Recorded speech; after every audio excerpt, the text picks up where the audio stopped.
कधीच नाही चुकणार तुमचे फेवरेट टीव्ही शोज झी5 सोबत, तेही एकदम फ्री। तुम्ही एवढं तरी सांगायचं की हे असं काहीतरी होतंय। हो कसं? तुम्ही बोलू देत होतात का मला?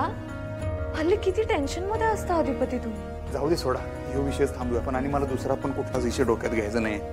आईसाहेब जोपर्यंत सापडत नाही ना तोपर्यंत मला दुसरं काय डोक्यात नको, जाऊ दे आपण नको बोलूया। आपण कोणाशी बोलतोय, काय बोलतोय, कोणासमोर बोलतोय याचं कसलं भान नाही, कसलं तारतम्य नाही, आणि याच्यावर म्हणे संस्कार केले त्या बाईने। असू दे, मला नाही काही फार वाटलं त्याच्या बोलण्याचं। पण चारू, मला वाईट वाटलं ना, मला त्रास होतोय याचा।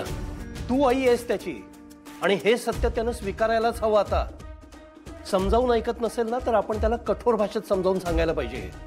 तो मला म्हणतो ना की मी भुवनेश्वरीचा दुस्वास करतो म्हणून, आणि तो काय करतो माझ्याबरोबर? हेच करतो ना। आणि आता तर तुलाही वाटेल तसं बोलायला लागलाय तू। हे नाही चालणार चारू। आई म्हणून तुझा मान त्यानं ठेवलाच पाहिजे। जाऊ द्या, प्रत्येक गोष्टीची एक वेळ असते, ती वेळ आली की आपण समजावू त्याला। आणि कधी येणार ती वेळ? त्याची काही भुवनेश्वरीचं भूत त्याच्या मानगुटीवर बसलंय, उतरायला हवं ना ते। खरे आई वडील आहेत त्याचे, एक बायको आहे। किती दिवस हे आई साहेब करत बसणार आहे? आणि आज तो म्हणाला ना त्याच्या मनात माझ्याबद्दल जागा होती ती पुसली गेली म्हणून। अशी जागा पुसता येत नाही।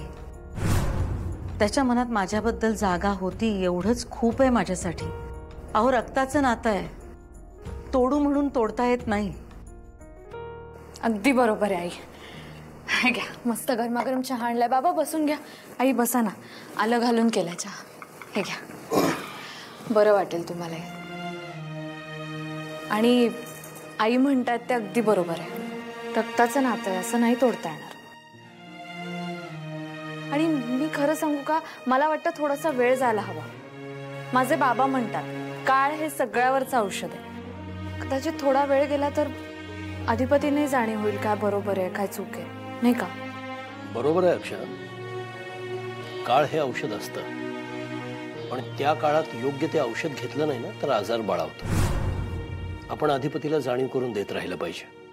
अहो, पण ती आपल्या वागण्यातून होतच राहील त्यांना, तेच औषध आहे त्यांचं। आई, तुम्ही नका काळजी करू, ते लवकरच तुमचं आई म्हणून स्वीकार करतील, मला खात्री आहे। तो दिवस कधी उगवतो याचीच वाट बघतोय मी। येईल बाबा, लवकरच येईल। अक्षरा, पण आपण बोलायला हवं त्याच्याशी। बाबा बास हा विषय, खरंच प्लीज आपण थांबवूया हा विषय आता। अहो, गणपती येत आहेत, गणपतीचं स्वागत आपल्याला अशा मनस्थितीत करायचंय का? बाबा, यावर्षी आई आहेत आपल्या बरोबर, छान आपण असे जल्लोषात स्वागत करू ना गणपतीचं।